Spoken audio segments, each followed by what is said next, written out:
3 hari setelah dimakamkan, seorang pengantin perempuan kembali mengetuk pintu rumahnya. Malam itu hujan turun sangat deras. Di tengah suara angin yang menderu, terdengar ketukan dari pintu depan rumah. Awalnya tidak ada yang berani membuka. Karena semua orang tahu, orang yang mengetuk pintu itu seharusnya sudah berada di dalam kubur. Kejadian ini terjadi di sebuah kampung kecil di Jawa Barat pada tahun 1987. Saat itu seluruh kampung masih membicarakan kematian Sari, gadis berusia 22 tahun yang meninggal sehari sebelum akad nikahnya dilaksanakan. Kematian itu begitu mendadak. Pagi harinya Sari masih terlihat sehat. Siangnya ia membantu ibunya memasak untuk persiapan hajatan. Namun menjelang maghrib, tubuhnya mendadak demam tinggi. Tengah malamnya ia menghembuskan napas terakhir. Keluarga Sari hancur, apalagi calon suaminya, Asep. Pria itu bahkan sempat pingsan saat melihat jenazah Sari dimandikan. 2 hari kemudian Sari dimakamkan. Seluruh kampung ikut mengantar. Tidak ada yang menyangka bahwa itu bukan perpisahan terakhir. Karena tepat malam ketiga setelah pemakaman, hujan turun tanpa henti. Ayah Sari belum tidur. Beliau sedang duduk sendirian di ruang tamu. Jarum jam menunjukkan pukul 11 lewat. Tiba-tiba terdengar suara dari luar rumah. Ketukan pelan dari pintu depan. Ayah Sari mengira ada tetangga yang datang. Namun saat membuka jendela sedikit, tidak ada siapa-siapa. Hanya halaman yang basah oleh hujan. Beliau kembali duduk. Beberapa menit kemudian, ketukan itu terdengar lagi. Kali ini lebih jelas. Dan bersamaan dengan itu, terdengar suara perempuan dari balik pintu. Suara yang sangat dikenalnya. Suara yang membuat darahnya seketika dingin. "Pak, buka pintunya, Pak." Tubuh Ayah Sari langsung membeku. Karena suara itu adalah suara putrinya. Sari, putrinya yang sudah dikubur 3 hari lalu. Ayah Sari tidak bergerak. Tubuhnya terasa kaku. Napasnya memburu. Suara itu terdengar lagi dari balik pintu. Lebih pelan, lebih menyedihkan.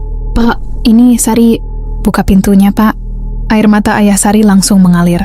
Suara itu persis. Tidak ada bedanya. Nada bicaranya, cara memanggilnya. Bahkan kebiasaan Sari menyeret huruf terakhir saat berbicara. Semuanya sama. Namun justru itulah yang membuatnya semakin takut. Karena 3 hari lalu, ia sendiri yang menguburkan putrinya. Dari kamar, istrinya keluar dengan wajah pucat. "Ada siapa, Pak?" Ayah Sari tidak langsung menjawab. Beliau hanya menunjuk ke arah pintu. Lalu suara itu kembali terdengar. "Mac." "Aku kedinginan, Mak." Mendengar suara itu, Ibu Sari langsung menangis. Tubuhnya lemas. Hampir saja ia berlari membuka pintu. Namun Ayah Sari segera menahannya. "Jangan." "Tapi itu Sari, Pak." "Itu bukan Sari." Suasana rumah mendadak hening. Hanya suara hujan yang terdengar dari luar. Lalu, ketukan itu muncul lagi. Kali ini lebih keras. Seolah orang yang berada di luar mulai kehilangan kesabaran. "Pak, kenapa pintunya dikunci?" "Aku takut di luar." Bulu kuduk seluruh penghuni rumah berdiri. Karena suara itu sekarang terdengar tepat di depan pintu. Sangat dekat. Seakan wajahnya menempel pada kayu pintu. Saat itulah Nenek Sari yang sedari tadi diam di ruang tengah tiba-tiba berdiri. Wajah perempuan tua itu terlihat sangat tegang. "Ada apa, Mak?" tanya Ayah Sari. Nenek itu tidak menjawab. Ia berjalan menuju jendela, membuka sedikit celahnya, lalu mengintip keluar. Dan seketika wajahnya berubah pucat, sangat pucat. Ia langsung menutup kembali jendela itu. Tangannya gemetar. "Apa itu, Sari, Mak?" tanya Ibu Sari dengan suara bergetar. Nenek itu menggeleng perlahan, lalu berbisik, "Jangan ada yang buka pintu. Apapun yang terjadi." Karena yang berdiri di luar itu, beliau menelan ludah, bukan manusia. Malam semakin larut. Ketukan terus terdengar. Kadang pelan, kadang keras, kadang disertai tangisan. Dan menjelang pukul 2 dini hari, suara di luar berubah. Tidak lagi memohon, tidak lagi menangis, namun tertawa. Pelan, lalu semakin keras. Tawa seorang perempuan. Tawa yang terdengar sangat mirip dengan Sari, tapi tidak pernah sekalipun dimiliki Sari semasa hidupnya. Dan saat fajar hampir tiba, ketukan itu mendadak berhenti. Hening. Benar-benar hening. Ketika matahari terbit, Ayah Sari akhirnya memberanikan diri membuka pintu. Tidak ada siapa-siapa. Tidak ada jejak kaki. Tidak ada tanda seseorang pernah berdiri di sana. Namun tepat di depan ambang pintu, terdapat sesuatu yang membuat seluruh keluarga membeku. Sebuah bunga melati putih, masih segar, persis seperti bunga yang diselipkan di rambut Sari saat dimakamkan. Bunga melati itu masih basah, seolah baru saja dipetik beberapa menit sebelumnya. Ibu Sari langsung terduduk lemas di lantai, karena ia mengenali bunga itu. 3 hari lalu, Sebelum peti jenazah ditutup, ia sendiri yang menyelipkan bunga melati di rambut putrinya. Tidak mungkin salah, tidak mungkin ada yang kebetulan membawa bunga yang sama ke depan rumah mereka. Kabar kejadian malam itu dengan cepat menyebar ke seluruh kampung. Menjelang siang, halaman rumah Sari sudah dipenuhi tetangga. Ada yang percaya, ada yang tidak. Ada pula yang menganggap keluarga Sari masih terlalu berduka hingga salah dengar. Namun seorang lelaki tua yang dikenal sebagai juru kunci makam kampung tiba-tiba meminta bicara. Wajahnya terlihat serius. Saya mau cek makamnya. Mendengar itu suasana langsung hening. Beberapa warga ikut mengantarnya ke pemakaman, termasuk ayah Sari. Kuburan Sari berada di bagian belakang pemakaman, di bawah pohon kamboja tua. Saat mereka tiba, semua orang langsung berhenti melangkah. Tidak ada yang berani bicara, karena tanah di atas makam itu terlihat berbeda. Seperti baru saja digali. Ayah Sari merasakan lututnya melemas. Astagfirullah. Salah satu warga berbisik pelan. Beberapa bagian tanah tampak retak. Bahkan ada bekas seperti sesuatu pernah merayap keluar dari sana. Juru kunci makam langsung membaca doa. Tangannya terlihat gemetar. Lalu ia menunjuk sebuah benda di dekat nisan. Siapa yang taruh itu? Semua orang menoleh. Di samping makam terdapat jejak kaki kecil. Jejak kaki perempuan, tanpa alas kaki, mengarah keluar dari area pemakaman. Seolah seseorang benar-benar berjalan meninggalkan kuburannya sendiri. Salah satu warga memberanikan diri mengikuti jejak itu. Yang lain ikut di belakang. Jejak tersebut melewati jalan setapak, melewati kebun pisang, lalu menuju ke kampung. Dan semakin lama, semakin jelas tujuannya. Jejak itu berhenti tepat di depan rumah Sari. Tidak ada satupun warga yang berani bicara, karena mereka semua tahu apa artinya. Malam sebelumnya, apapun yang datang mengetuk pintu itu, datangnya dari arah makam. Saat matahari mulai tenggelam, juru kunci makam mendatangi rumah keluarga Sari. Ia membawa sebuah bungkusan kain putih. "Apa itu, Pak?" tanya ayah Sari. Juru kunci itu tidak langsung menjawab. Ia membuka kain tersebut perlahan. Di dalamnya terdapat sebuah gelang perak, kotor oleh tanah merah. Begitu melihatnya, Ibu Sari langsung menangis. Itu gelang Sari, gelang yang dipakaikan pada jenazah saat dimakamkan. Juru kunci makam menatap seluruh keluarga dengan wajah tegang. Lalu berkata pelan, "Malam ini jangan ada yang keluar rumah setelah maghrib. Dan kalau dia datang lagi..." Ia berhenti sejenak. Jangan sekali-kali menjawab suaranya. Ayah Sari merasakan bulu kuduknya berdiri. "Kenapa?" Juru kunci itu menatap ke arah pintu depan, seolah takut sesuatu sedang mendengarkan. Lalu berbisik, karena matahari bahkan belum tenggelam. Karena kalau dia berhasil membuat kalian menjawab, dia akan menganggap dirinya diterima masuk. Dan tepat saat kalimat itu selesai diucapkan, dari arah belakang rumah terdengar suara perempuan, sangat pelan, sangat familiar. "Mak." Semua orang di dalam rumah langsung membeku. Semua orang yang berada di ruang tamu langsung terdiam. Tidak ada yang berani bergerak. Suara itu terdengar lagi. Lebih jelas, lebih dekat. "Mak, aku pulang." Ibu Sari langsung menutup mulutnya sendiri agar tidak berteriak. Air matanya mengalir tanpa henti, karena suara itu memang suara putrinya. Suara yang selama 22 tahun didengarnya setiap hari. Namun juru kunci makam segera mengangkat tangannya, memberi isyarat agar semua tetap diam. "Jangan jawab," bisiknya tegas. Dari luar suara itu kembali memanggil. "Pak, aku takut sendirian." Angin sore tiba-tiba berembus kencang. Daun-daun pisang di belakang rumah bergesekan, menimbulkan suara yang membuat bulu kuduk merinding. Lalu terdengar langkah kaki. Seseorang sedang berjalan mengelilingi rumah. Perlahan, seolah mencari jalan masuk. Ayah Sari merasakan dadanya sesak. Suara langkah itu berhenti tepat di bawah jendela dapur. Kemudian terdengar suara kuku menggesek kayu. Seperti seseorang sedang menggaruk dinding rumah. Semakin lama semakin keras. Ibu Sari hampir pingsan mendengarnya. Sampai tiba-tiba, suara itu berhenti. Sunyi. Tidak ada apa-apa lagi. Beberapa menit berlalu. Tidak terdengar langkah. Tidak terdengar panggilan.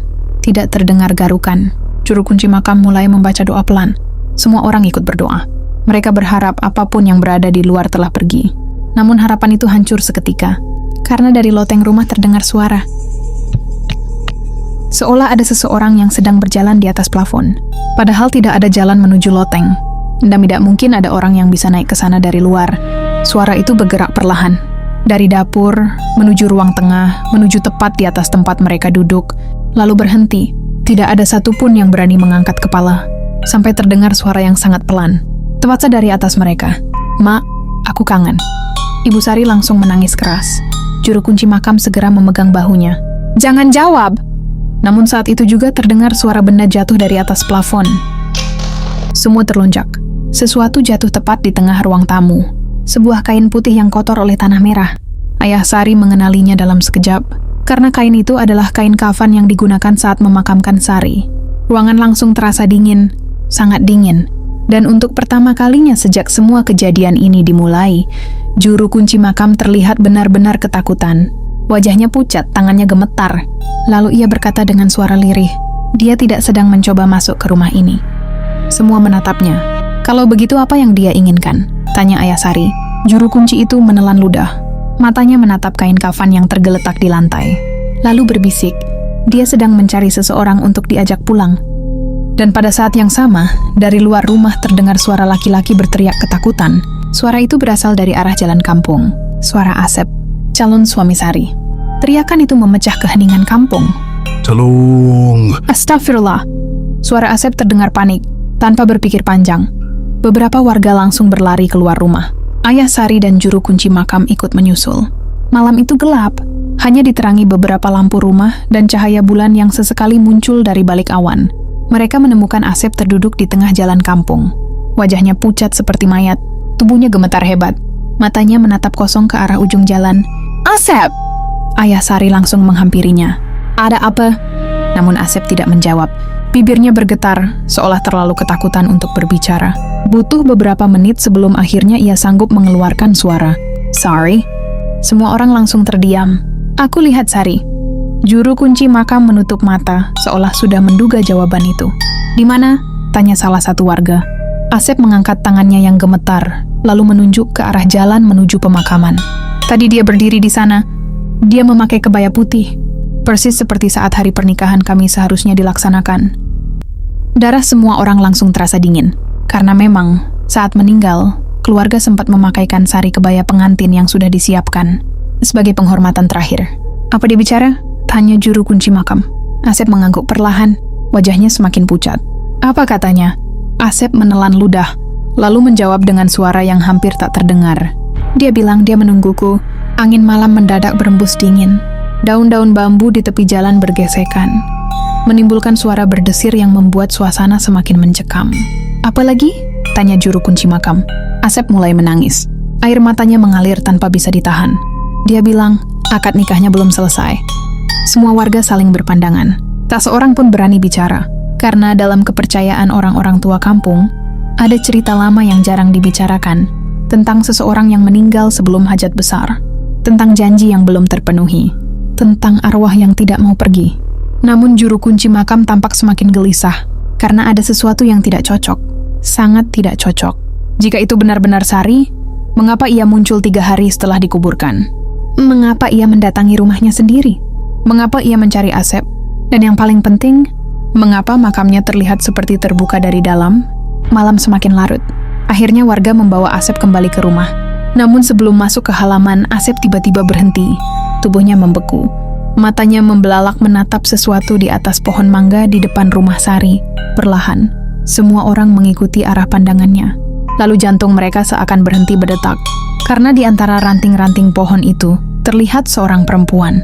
Duduk diam, mengenakan kebaya putih. Rambut panjangnya menjuntai menutupi wajah. Kakinya bergoyang perlahan, seperti seseorang yang sedang menikmati malam. Dan saat angin meniup rambutnya, wajah itu terlihat. Itu memang wajah Sari. Namun senyumnya, bukan senyum manusia. Senyum itu terlalu lebar, terlalu panjang, sampai hampir menyentuh kedua telinganya. Lalu sosok itu membuka mulut. Dengan suara yang terdengar ke seluruh halaman ia berkata, "Asep, besok malam kau harus ikut denganku." Malam itu tidak ada seorang pun yang bisa tidur.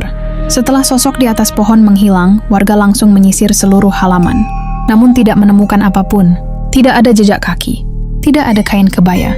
Tidak ada tanda seseorang pernah berada di sana. Seolah apa yang mereka lihat hanyalah mimpi bersama. Namun Asep tahu itu bukan mimpi.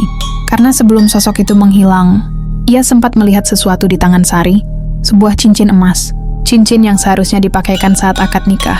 Cincin yang kini masih tersimpan di lemari kamarnya. Keesokan harinya kabar itu menyebar ke seluruh kampung. Banyak warga mulai takut keluar rumah setelah maghrib. Bahkan anak-anak tidak lagi bermain di jalan. Kampung yang biasanya ramai mendadak sunyi. Sementara itu kondisi Asep semakin memburuk.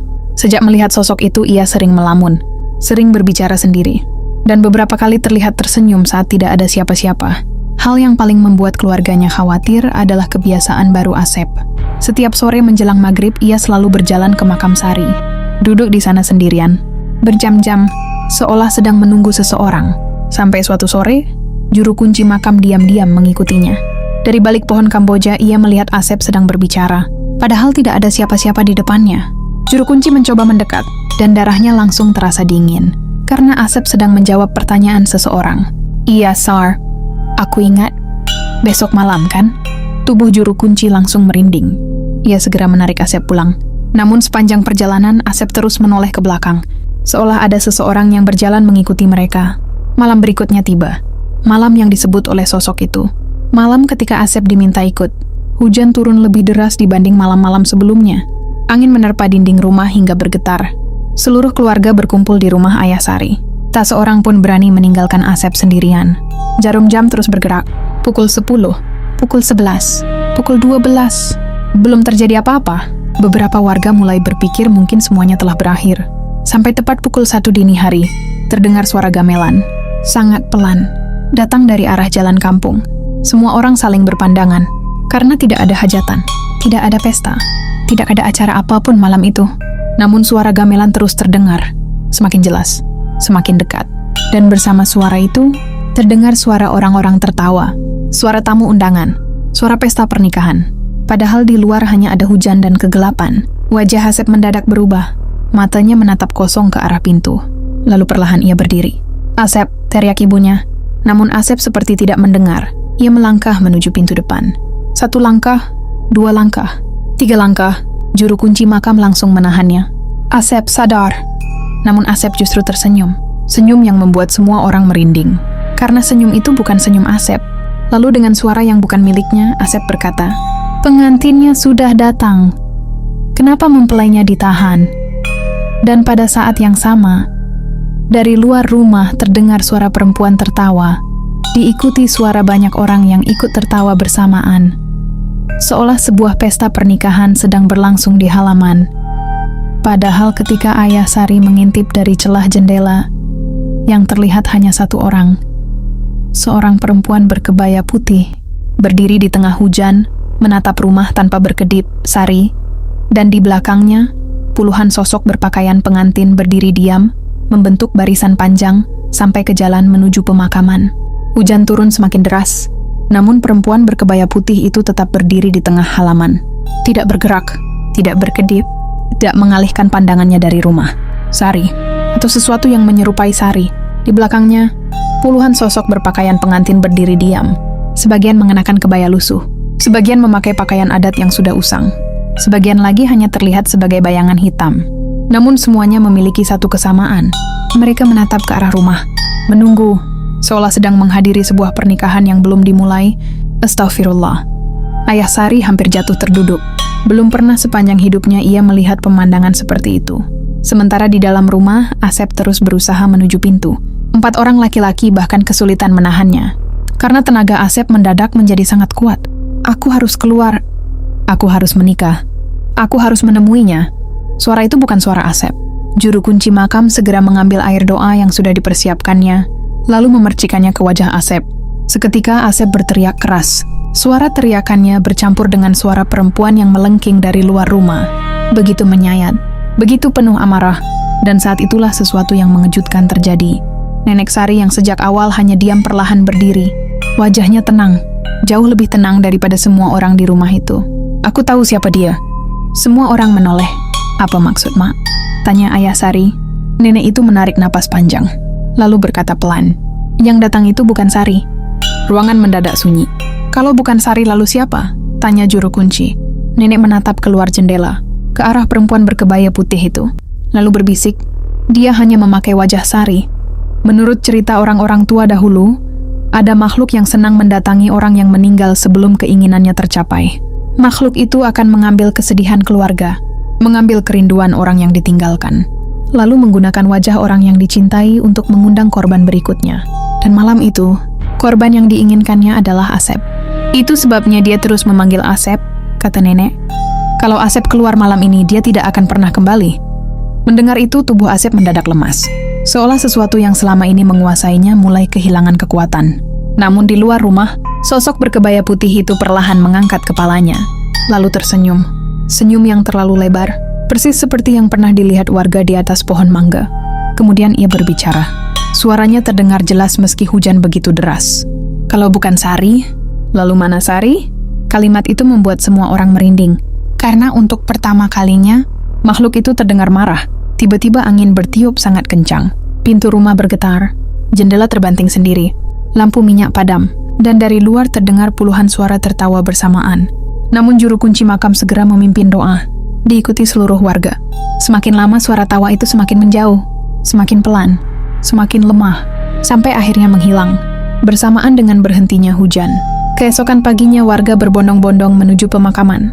Mereka ingin memastikan semuanya benar-benar berakhir. Saat tiba di makam Sari, mereka menemukan sesuatu. Makam yang sebelumnya retak kini kembali utuh. Tanahnya rata. Tidak ada bekas galian. Tidak ada jejak kaki. Seolah tidak pernah terjadi apa-apa. Namun di atas nisan terdapat satu bunga melati putih yang masih segar. Dan di bawah bunga itu terselip secarik kertas kecil. Tulisan tangannya sangat familiar. Ayah Sari langsung mengenalinya. Itu tulisan Sari. Dengan tangan gemetar, ia membacanya. Pak Mac. Jangan sedih lagi. Aku sudah tenang. Ibu Sari langsung menangis. Sementara angin pagi berembus pelan melewati pemakaman. Untuk pertama kalinya sejak kematian Sari, mereka merasa putri mereka benar-benar telah pergi. Bukan kembali. Bukan menjemput, melainkan berpamitan.